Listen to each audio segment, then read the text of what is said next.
দয়াল পীরে রে দয়াল কয় কি রে, কি দয়াল করছে? ব্যান চালায় খায়, পীর ধরছে। ও তো 10 তলা বাড়ির মালিক হয় নাই, কিন্তু পীরে রে যায় কইতেছে দয়াল। কি কারণ? কারণ একটাই, দয়াল দয়া করে হইল নফসটা শান্ত হয়। ব্যান চালায় খাক, 10 তলা বাড়ি না থাক, কিন্তু ওর নফস শান্ত হয়ে গেছে, ওর কলব পবিত্র হয়ে গেছে। যে কলবকে পবিত্র করে দেয় তারে কয় দয়াল, যে নফসকে শান্ত করে দেয় তারে কয় দয়াল। যে কলবকে পবিত্র করার ক্ষমতা রাখে তাকে বলে ইমাম। যে নফসকে পবিত্র করার ক্ষমতা রাখে এবং কইরা দেয় সে হইল ইমাম। যে সহি শুদ্ধ তেলাওয়াত জানে সে ইমাম, এটা হলো মেজাজি। আসল ইমাম হইল সে যে নফসকে পবিত্র করার ক্ষমতা রাখে এবং করে, যে কলবকে পবিত্র করার ক্ষমতা রাখে এবং করে, সে হইল ইমাম। এই ইমাম মানতেই হবে, ইমাম ছাড়া উপায় নাই বাপ। এই ইমামের নেতা লাগবে, ইমাম লাগবে। তো বাবা, আপনাকে অনেক প্রশ্ন থাকে, কথা থাকে। আমরা তো কিছু করতে পারলাম না। আমরা বাবা জাহাঙ্গীরে পাইছি, কিন্তু আমরা বাবা জাহাঙ্গীরের মোহব্বত করা পারিনি। হ্যাঁ, অহনে বাবা আমাগো চোখের আড়াল হয়েছে, চর্ম চোখের। আমার চোখের সামনে বাবা জাহাঙ্গীর আছে, থাকি, কিন্তু আমি গেলে যেই আমার বাবা আমার একটা ডাক দিত, আমরা মুরিদ ভাই যেই যাক, আমার বাবা যে একটা ডাক দিত, আইস বাবা, আইস। কোন সময় আইস বাবা? এই যে ওখানে আইস। পিঠের মধ্যে একটা বুলালি দিত। হ্যাঁ, ওই জিনিসটা খুব অভাব ফিল করি বা। এই জন্য সবসময় দয়ালের জন্য চোখে জল থাকে আমার। দয়াল, আমরা তোমারে বুঝতে পারলাম না, আর যখন বিন্দু মাত্র হোশ আইছে তখন তুমি আমাদের থেকেই পর্দা নিছ। আশিকের হৃদয়ে মাসুক জিন্দা। আমি আছি, আল্লাহ আছে। আমি নাই, আমার কাছে আল্লাহ নাই। তোমারও কাছে আছে, সবার কাছে আছে। আমি নাই, আমি এখন মরে গেলেই আমি তার আল্লাহকে ডাকতে পারুম না। পারুম? তোমরা পারবা, তোমরা আমার সামনে আল্লাহ আল্লাহ ডাকবা, আমি পারুম না। এর জন্য আমি আছি, আমার আল্লাহ আছে। আমি নাই, আমার কাছে আল্লাহও নাই। এই জন্য মুর্শিদ থাকতে মুর্শিদকে বুঝতে হয়। এই জীবনটা অনেক দুর্লভ জীবন। আমরা মুর্শিদ হারাই। আমার মুর্শিদ আমারে যে দয়া করছে, যে মোহব্বত আদর ভালোবাসা দিছে, আমি এই আদর ভালোবাসা কোথাও যায় আর পাবো কি না এটার গ্যারান্টি নাই। পাবো না। তাহলে মুর্শিদ দয়াময়। প্রেমের বাজারে ইউসুফ তার রূপ বিক্রি করতে গেছিল, ইউসুফের রূপ কেনার মতো খরিদ্দার কেউ ছিল না জুলাইখা ছাড়া। ইউসুফের রূপের মূল্য একমাত্র জানে জুলেখা। জুলাইখা ছাড়া ইউসুফের রূপের মূল্য আর কেউ জানে না। মজনুর প্রেমের ঢেউ, সেইটা অনুভব একমাত্র লাইলি করতে পারে। লাইলি ছাড়া মজনুর প্রেমের ঢেউ কেউ অনুভব করতে পারে না। অন্ধের রাজ্যে আয়না বিক্রি করা এটা বোকার কাজ। প্রেমিক থাকলে প্রেমের কথা কোন যায়, ভাবুক থাকলে ভাবের কথা কোন যায়। চাতক থাকলেই তো কাজে বাবা গো কার কাছে কইবেন হৃদয়ের ভাব, মুর্শিদের ভাব। ওখানে পাথরের কাছে যায় যদি আপনি পাথর চাটেন, পাথর কোনো দিন আপনার পিপাসা মিটাই পারবো? পিপাসা লাগছে চাটবার লইছেন যা পাথর, এখন তো পাথর দিলে গেছে গা। পিপাসিত মানুষ, ভক্ত পিপাসিত, কিন্তু যায় পাথরের গুরু মনে কইরা চাটবার লইছে যে মনে পিপাসা মিটবে। পিপাসা তো মিটে না। আরও জিব্বায় যে একটু পানি আসিল ওয়াও পাথরে চাইচা খায় আলাইছে, পিপাসা আরও বাইরে গেছে, হতাশাও বাইরে গেছে। এর জন্য পিপাসা মিটাইতে গেলে জলের কাছে যাইতে হবে, বিশুদ্ধ জল, বিশুদ্ধ পানি পান করতে হবে। পানি ছাড়া পিপাসা মিটে না, খালি গ্লাস পিপাসা মিটায় না। কোরআন বলছে ইন্না আউয়ালাল বাইত হুদিয়া লিন্নাস, নিশ্চয়ই এই ঘর হচ্ছে সবচেয়ে পুরাতন আদি ঘর, মানব জাতির জন্য হেদায়েত। হুদিয়া লিন্নাস, নাস ইনসান কয় নাই, হুদিয়া লিন্নাস মানব জাতির হেদায়েত। মিনাল বাক্কা, এই বাক্কা হইল সবচেয়ে পুরানা ঘর, আল্লাহর তৈরি, মানব জাতির জন্য এই ঘর হেদায়েত। ওখানে আমরা ওইটারে বলি যে আল্লাহর ঘর কাবা, মক্কা। মক্কা শরীফ থেকে তো যে মক্কার খাদেম হ্যাঁ তো হেদায়েত পায় নাই। খাদেমুল হারামাইন বাদশারা, প্রতিটা বাদশাই তো খাদেমুল হারামাইন, এরা দিয়ে লক্ষ লক্ষ মানুষ হত্যা করছে নির্বিচারে। মামুনুর রশিদ খাদেমুল হারামাইন ছিল না? হারুনুর রশিদরা ছিল না? হাজ্জাজ বিন ইউসুফ কাবা মক্কা বানায় নাই, ভাঙ্গা বানাইছে তো। হেদায়েত হইছে, খালি গ্লাস পিপাসা মিটায় না। ওই মেজাজি ঘরের মধ্যে যখন হাকিকি কাবা প্রবেশ না করবে জীবনও হেদায়েত হইব না। হাকিকি কাবা হইল মুহাম্মদ সাল্লাল্লাহু আলাইহি ওয়াসাল্লাম, যখন মেজাজি কাবায় উপস্থিত হয়েছে যায়া তখন মানুষ হেদায়েত পাইছে।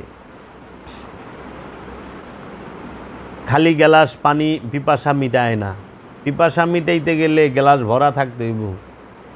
তো বাবা এর জন্য খালি ইবাদতে কখনোই মুক্তি দিতে পারবে না, যেই পর্যন্ত ওই ইবাদতের সাথে আদম না থাকবে। আদমের অনুসারী হইয়া ইবাদত করতে হবে, আদমকে অনুসরণ কইরা ইবাদত করতে হবে। আদম যেভাবে কয় ওইভাবে ইবাদত করতে হবে। নিজের ইচ্ছা মতো ইবাদত করলে মুক্তি পাওয়া যাবে না, আদম যেভাবে বলে সেইভাবে করলে মুক্তি পাওয়া যাবে। এর জন্য পীরের ধ্যান ছাড়া কিছু নাই, দায়মি সলাৎ ছাড়া কিছু পাইবা না। দায়মি সলাৎকে প্রতিষ্ঠিত করতে হবে আপন দেহ এবং মনে। তাই মারিফতের মূল কেন্দ্র ভূমি হচ্ছে আপন দেহ মন। এই দেহ মনের গবেষণা করো, এই দেহ মনের মধ্যেই রবকে খুঁজা পাইবা, এই দেহ মনের মধ্যেই রসুলকে খুঁজা পাইবা, এই দেহ মনের মধ্যেই তার দাসত্ব প্রতিষ্ঠিত হবে। দেহ মনের বাহিরে কিছুই নাই।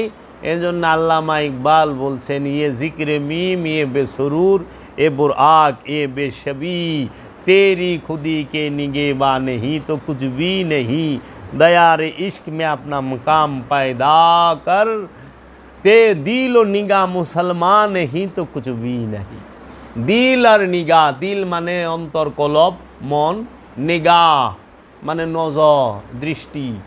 তোমার দৃষ্টি এবং তোমার অন্তর যেই পর্যন্ত মুসলমান না হবে এই পর্যন্ত কিছুই পাইবা না। দিল ও নিগাহ মুসলমান নেই তো কিছু ভি নাই।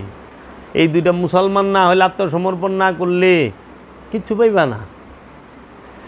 এই দেহটাই মিমের জিকির, এই দেহটাই বুরাক, এই দেহটাই মেরাজে যাবার বাহন, দ্রুতগামী বাহন। এই দেহের বাহিরে কিছুই নাই। দয়ার ইশক মে, দয়ার মানে পীর মুর্শিদ, ইশক মানে মোহব্বত। পীরের মোহব্বতে আপনা মকাম, নিজের রাজ্য তৈরি করো।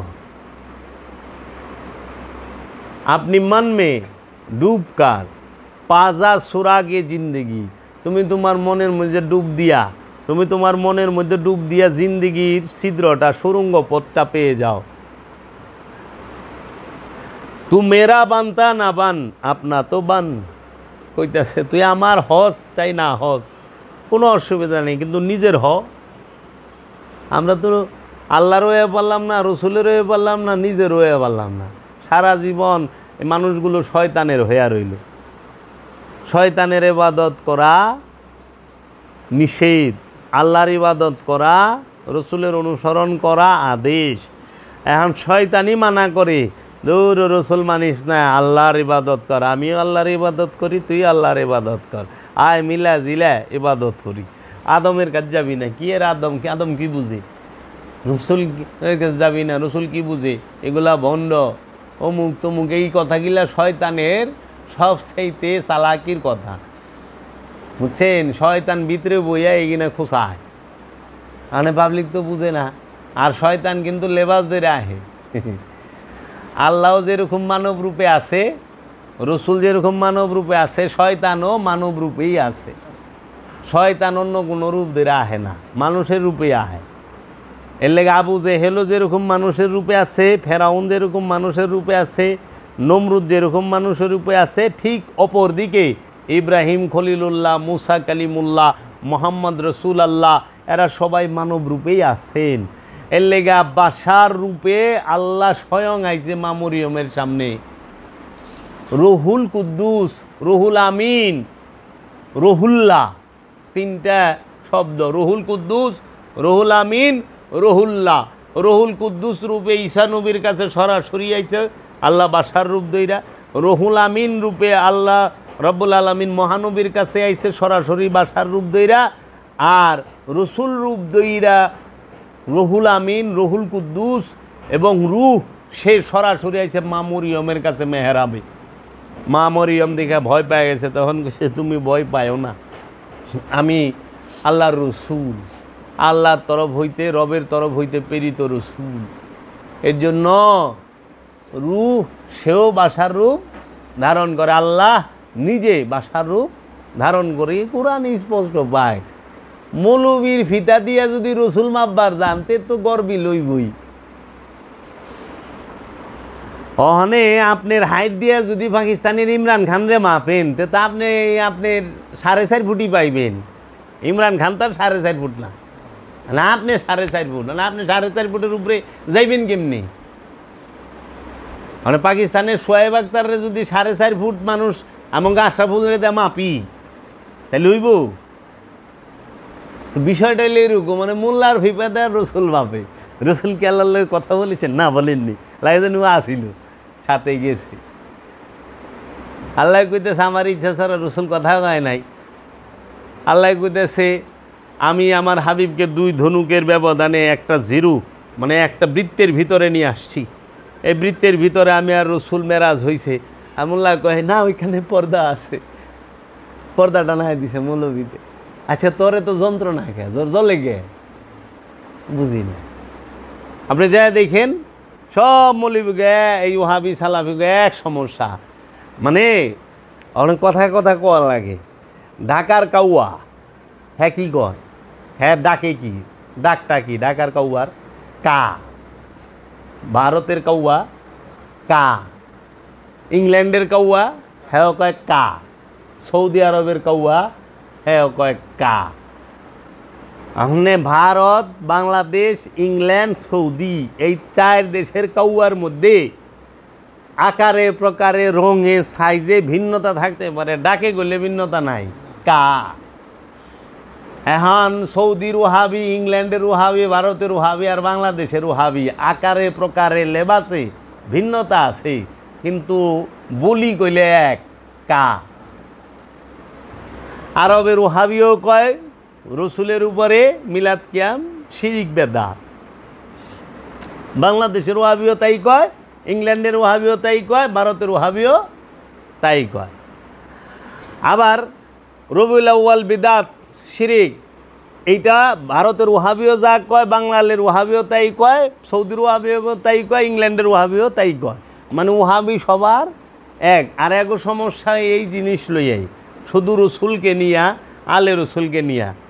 হ্যাঁ, দেখেন ওয়াহাবিরা মাওলা আলীর নামটা বেদবের মতো উচ্চারণ করে, কিন্তু অন্য অন্য সাহাবিগো নামগুলা খুব সুন্দর করে কয়। এগো মৌলবিগো রহিমাহুল্লাহ বলেন না কেন?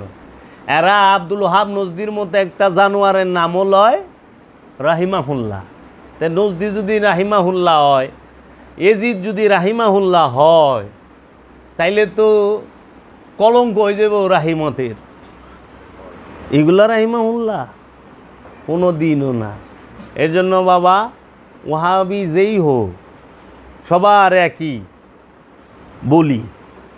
আপনি যায় দেখবেন যে উসিলা ধরা বিদাত শিরক, সবটির এক কথা, সবটির এক কথা। তাবলিগি বলেন, সালাফি বলেন, ওয়াহাবি বলেন, খারিজি বলেন, দুরুসি বলেন, সব এক। তার মানে কি? গোড়া এক, শাখা ভিন্ন, গোড়া এক।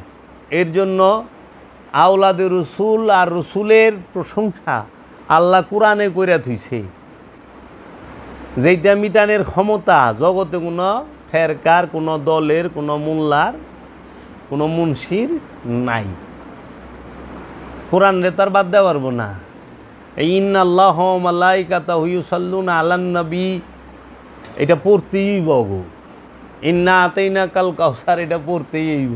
ইয়া আইয়ুহাল মুজাম্মিল পড়তেই হবে, ইয়া আইয়ুহাল মুদাসসির পড়তেই হবে, আলিফ লাম মিম যালিকাল কিতাব হুদাল লিল মুত্তাকিন পড়তেই হবে, তহা আইন সিন পড়তেই হবে। উপায় নাই, পড়ো, দুরুদ পড়ো, উপায় নাই। আল্লাহ পড়ায় ছেড়ে দিব। রাদিয়াল্লাহু ওয়া রাদুয়ান, রাদিয়াল্লাহু তাআলা আনহু ওয়া রাদুয়ান। আল্লাহ কোরআনেই কইয়া থিয়া দিছে, আল্লাহ তাদের প্রতি খুশি, তারাও আল্লাহর প্রতি খুশি। এইটা মবিয়া রেজিদের বেলায় খাটে না, এইটা মাওলা আলীর বেলায় খাটে, এটা মাওলা হাসান হুসাইনের বেলায় খাটে, সালমান ফার্সির বেলায় খাটে, হজরত আবু জর গিফারির বেলায় খাটে, হজরত জাবেরের বেলায় খাটে, হজরত আব্দুর রহমান ইবনে আউফের বেলায় খাটে। এইরকম জলিলুল কদর সাহাবায়ে কেরামদের বেলায় খাটে। রাজা বাদশাহ বেলা এটা খাটে না। আর সুলতানু জিল্লুল্লাহ, এই বাদশারা হইল আল্লাহর ছায়া, হইতে পারে কোনো দিন। এই উমাইয়া আব্বাসিয়া রাজারা সবাই রসুলের বংশরে কুবায়া কাটছে, বিষ দিয়া মারছে, বিষ খাওয়াইয়া মারছে। যারা রসুলের বংশরে মাওলা হাসান হুসাইনের আওলাদ রে, মাওলা আলীর আওলাদ গো বিষ খাওয়াইয়া মারে আর কুবায়া কাটে, এরা বলে আল্লাহর ছায়া। সুলতানু জিল্লুল্লাহ খুতবায় পড়ে, দেখেন। খুতবার বাংলা তো আমরা বুঝি না, বাংলা বুঝলেছেন কাম হইতু। বাদশারা বলে আল্লাহর ছায়া, বাদশারা আল্লাহর ছায়া। ওখানে বাদশাহ উপরে দিয়ে আমেরিকার ছায়া আছে।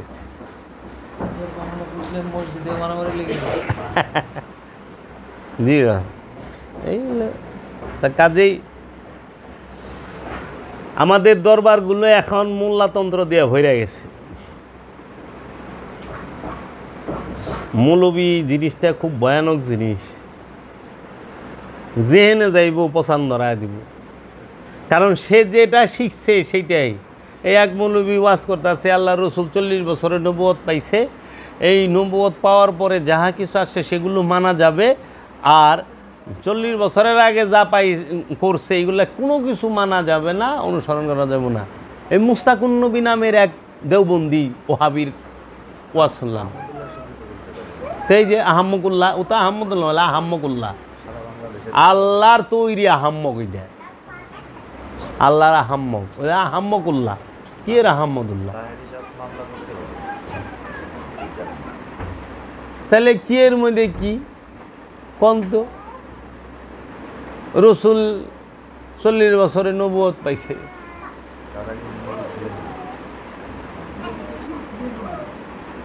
তো রসুল যদি 40 বছর আগে নবুয়ত পায়, তাহলে হে আলাম তারা, আপনি কি দেখেন নাই? কাইফা ফা আলা রব্বুকা বি আসহাবিল ফিল, আপনি কি দেখেন নাই হে আমার রসুল, হে আমার হাবিব, যে আমি হস্তি বাহিনীর সাথে কিরূপ ব্যবহার করেছি? তো হস্তি বাহিনী লয়ে আইছে আল্লাহর হাবিবেরও আগমনের 50 দিন আগে। ইয়ো জন্মের আগে যদি হস্তি বাহিনীর কাণ্ড কারখানা দেখে, আলাম তারা দিয়া কতটি আয়াত আছে, একটু পড়েন না। আলাম তারা মানে কি? আল্লাহ কসম কাটলো, আল্লাহ কসম কার লগে কাটতেছে, কারে শুনাইতেছে কসম কাইটা? মোল্লা রে, আমানু রে, মুমিন রে, আল্লাহ রসুলরে শুনাইতেছে। ওয়ালা উকসিমু বে নফসিল লাওয়ামা, আল্লাহ নফসে লাওয়ামার কসম কাটছে, আল্লাহ সেই মহাপ্রলয় দিবসের, কিয়ামত দিবসের কসম কাটছে, আল্লাহ জৈতুন আর তিনের কসম কাটছে, ওয়া তিন ওয়া জৈতুন ওয়া তুর সিনিন ওয়া হাযাল বালাদিল আমিন। আল্লাহ জলপই আর 3 ফলের কসম কাটবো? হই মিয়া, পাগল লইছেন নি আপনি? জলপই, আপনি কি জলপই হাতে ধরে কসম কাটবেন কোনা দিন? এই জলপইয়ের কসম। আর আমাকে সিনেমার মধ্যে তো ইয়ের কসমই কাটে না, বট গাছ সাক্ষী রেখে আমার দাদা দাদির এই বিয়া করেন। আল্লাহ জলফের কসম কাটব? তাহলে এই 3 বলতে আল্লাহ কি বুঝাইছে? জয়তুন, এই 3 জয়তুন লই আমি আল্লাহ ফুলকপি সম্পর্কে একটা আয়াত নাজিল করল না? যেই ফুলকপি বড়া ভিটামিনে কত সুন্দর দেখা যায়। জলফই হ্যাঁ,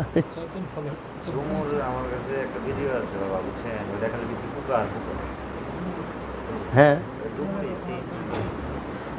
মানে এই ডুমর বলতে কি বুঝাইছে এটা তাকে কই দিব? রূপকতা ব্যবহার করছে, যেটা সবচেয়ে বেশি সাংঘাতিক বিষয়, ওইটার মধ্যে সবচেয়ে বেশি রূপকতা, সবচেয়ে বেশি রূপকতা। যে যারে বেশি ভালোবাসে সে তারে বকে বেশি। সবচেয়ে বেশি আপন মানুষটার কাম করণ লাগে বেশি, কারণ আপন মানুষ ছাড়া দায়িত্ব সবাই সবারে দিতে পারে না। এর লেগে আল্লাহর সবচেয়ে আপন কে? আল্লাহর হাবিব। এর লেগে আল্লাহর হাবিবের ত্যাগ বেশি করণ লাগছে, কষ্ট বেশি করণ লাগছে, নির্যাতন বেশি সহন লাগছে, কারণ সবচেয়ে বেশি নিকটে। কারণ আল্লাহর বান্দারেও তরানের লেগে রসুলের বংশরে কোরবানি করণ লাগবে, হয় না? কারণ আল্লাহ রসুলরে বান্দা কান্ডারি বানায় দিছে, মানে তুমি কেমনে পার করবা তোমার বিষয়। এর লেগে দেওয়া নেওয়া সব জায়গায় আস। কি কারণে শাহাদাত করব? কি দরকার আছে? তো কাজেই মানুষরে বিভ্রান্তি করে রাখছে মানুষই। কই যাইবেন? আমরা তো অনেক দিশাহারা। আপনি গো একটা জিনিস, সূরা বাকারার আয়াত নাম্বার 28, আল্লাহ জিগাইছে কাইফা, কেমন করিয়া, কি রূপে, তাকফুরুনা, কুফরি করা, অস্বীকার করা, মিথ্যা আরোপ করা, বিল্লাহি, আল্লাহর সহিত বা সঙ্গে আল্লাহকে, কেমন করিয়া কুফরি করো আল্লাহর সাথে। আল্লাহর সাথে কে কুফরি করে? তাহলে আমরা প্রশ্ন করতে পারি, এটা আল্লাহ জিগাইতেছে, প্রশ্ন করছে, কেমন করিয়া কুফরি করো আল্লাহর সাথে। ওয়া এবং কুনতুম, তোমরা ছিলে, আমওয়াতান, মৃত, এবং তোমরা ছিলে মৃত। যারা আল্লাহর সাথে কুফরি করে তারা ছিল মৃত। হ্যাঁ, তারপরে আল্লাহ কইতেছে ফা আহিয়াকুম, সুতরাং তোমাদের জীবিত করিয়াছেন, সুম্মা ইউমিতুকুম, তোমাদেরকে মৃত্যুদান করিবেন, সুম্মা ইউহয়িকুম, তোমাদেরকে জীবিত করিবেন, তারপর তোমাদেরকে জীবিত করিবেন, সুম্মা ইলাইহি তুরজাউন, তারপর তাহার দিকে প্রত্যাবর্তন তথা ফিরাইয়া আসা। এখন এই যে 28 নম্বর আয়াতটা, এই 28 নম্বর আয়াতটা জন্মান্তরবাদদের কি ইঙ্গিত করে নাই? কয়বার জীবিত আর কয়বার মৃত একটু দেখান তো। দুইবার মৃত, দুইবার জীবিত উচ্চারণ করছে। প্রথমে ছিল মৃত, তোমরা ছিলে মৃত, সুতরাং তোমাদেরকে জীবিত করিয়াছেন। তারপর তোমাদেরকে মৃত্যুদান করিবেন, তারপর তোমাদেরকে জীবিত করিবেন, তারপর তাহার দিকে প্রত্যাবর্তন করিবেন। তার মানে প্রথমে যে মৃত্যুর কথা বলছে, তার মানে আমি অবশ্যই জীবিত ছিলাম, তাহলে মৃত্যুর কথা প্রথম আসলে কি হবে? তোমরা ছিলে মৃত, হ্যাঁ প্রথমেই মৃত ছিল বলতেছে, সেখান থেকে জীবিত করছে, আবার মৃত্যুবরণ করবে, আবার তার দিকে আবার ফিরে আসবে। তাহলে আমার প্রশ্নটা আসে হইল মৃত বলতে কি বোঝায়? প্রথমে ছিলাম মৃত, প্রথমে আমরা কি মৃত্যু আসিলাম, কেমনে মরা আসিলাম, কোন রূপে আসিলাম মরা? বাবা আমার জানা মতে তো আমরা তখনই মরম যখন জন্মগ্রহণ করব। আমি প্রথমেই ছিলাম মৃত, তার মানে আমার পূর্বে জন্ম ছিল, তাহলে আমি মরলাম কীভাবে? মরণ শব্দটা তো জীবিত যে তার ক্ষেত্রেই আসে। ভাই বলুক। আমি অবশ্যই জন্ম ছিলাম, এই কারণে আমি হয়তো মৃত হয়েছি। আমি তো আপনাদের থেকে হুননের লেগা, না না আমি কনের লেগা না, কনের লেগে তো আমি ঠাস টুস করতাম। বলেন, বলার হইলে আমি বলতাম না, আমি জানার লেগে যে আমি জিনিসটা জানতে পারি নাই। আপনাদের কোরআনের অ্যাপস আছে মোবাইলে? হ্যাঁ, আপনারা এক কাজ করেন, সূরা মুলকে 2 নম্বর আয়াত বাইর করেন। আল্লাযী খালাকাল মাউতা ওয়াল হায়াতা লিয়াবলুয়াকুম আইয়ুকুম আহসানু আমালা। অর্থ, আল্লাযী খালাকাল মাউতা, যিনি মৃত্যুর সৃষ্টি করেছেন, জি, ওয়াল হায়াতা, এবং জীবন দান করেছেন, জি, জীবন সৃষ্টি করেছে, জীবন সৃষ্টি করেছেন। লিয়াবলুয়াকুম আইয়ুকুম আহসানু আমালা। ওই লিয়াবলুয়াকুম অর্থ কি? পরীক্ষা করার জন্য, পরীক্ষা করার জন্য। আল্লাহ জন্ম এবং মৃত্যু এই দুইটাকে সৃষ্টি করছে তোমাকে পরীক্ষা করার জন্য। ওইখানেও আগে মৃত্যুর শব্দটা আছে, পরে জীবনের কথা। খলাকাল মাউতা ওয়াল হায়াতা, মৃত্যু এবং জীবন। আচ্ছা, সূরা এই পুনর্জন্ম লইয়া একটু কথা মাগো, যেরকম আমি সূরা কিয়ামত,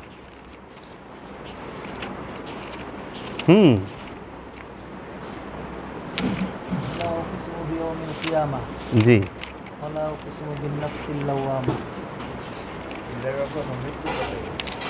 পুরা অর্থটা পড়েন। সৃষ্টি করিয়াছেন মৃত্যু ও জীবন তোমাদের পরীক্ষার করিবার জন্য, তোমাদের মধ্যে কর্ম উত্তম, তিনি পরাক্রমশালী। আল্লাহ জীবন মরণ কেন সৃষ্টি করছে? আল্লাহ স্পষ্টভাবে কইছে পরীক্ষা করার জন্য। তাইলে আবার এহেন আল্লাহ সূরা বাকারায় কয়ে দিছে কেমন করিয়া কুফরি করো আল্লাহর সাথে, যে তোমাদেরকে মৃত্যু থেকে জীবিত করেছেন, আবার মৃত্যু দিবেন, আবার জীবিত করবেন, আবার মরণ দিবেন। তাইলে জীবন এবং মরণ এটা কেন? পরীক্ষা। জীবন মৃত্যুটা কি? পরীক্ষা। তে মরে গেলে তো কান্দোকে, পরীক্ষা দেখলেই কান্দ জীবন। আচ্ছা, সূরা কিয়ামত, লা উকসিমু বে ইয়াউমিল কিয়ামতি। লা মানে না, নো, নট, নয়, নহে, নাই, নেই।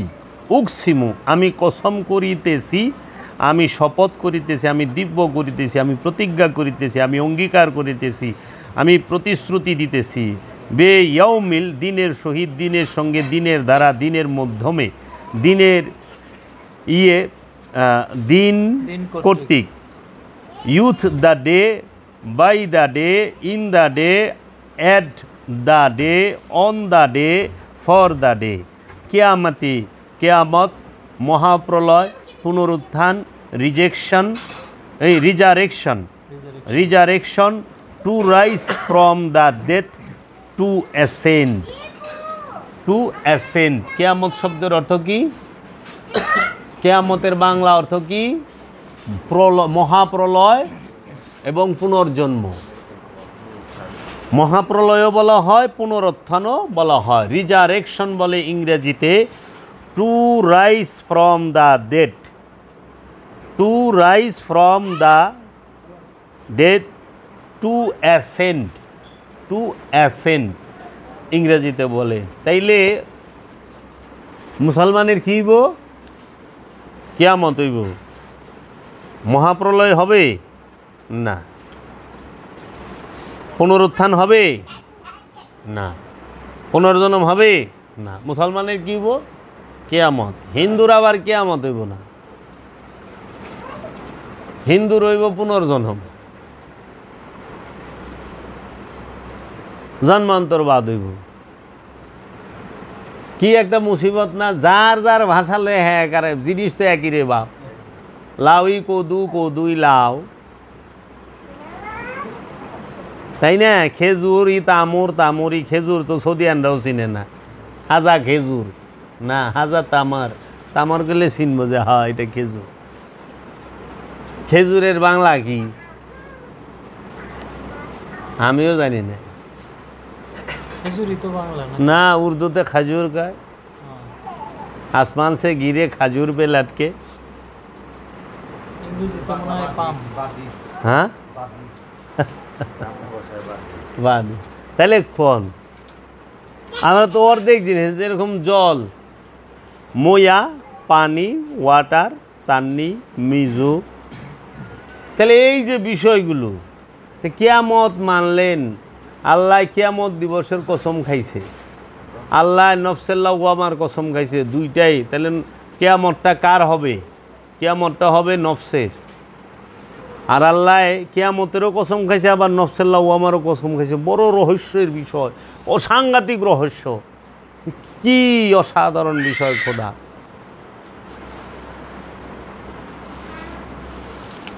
আল্লাহর কি আর খায়ালে কাম নাই? সারা সৃষ্টি জগতে, বিশ্ব ব্রহ্মাণ্ডে হাজার হাজার প্রকারের প্রাণীর মধ্যে একমাত্র জিন ইনসানের নফসের একটা যে স্তর, জিন ইনসানের নফসের মধ্যে নফসে আম্মারা আছে, নফসে লাওয়ামা আছে, নফসে মুতমাইন্না আছে, নফসে মুলহেমা আছে।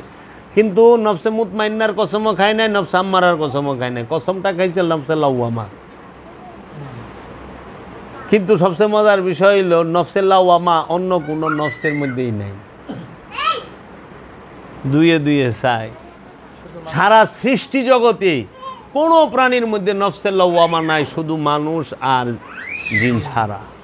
সংগ্রামরত নফসকে নফসে লাওয়ামা বলে, জিহাদরত নফসকে নফসে লাওয়ামা বলে। সেই জিহাদ, সেই সংগ্রাম কার বিরুদ্ধে? রাষ্ট্রের বিরুদ্ধে, দলের বিরুদ্ধে না, সেটা হলো কামনার বিরুদ্ধে, খান্নাসরূপী শয়তানের বিরুদ্ধে।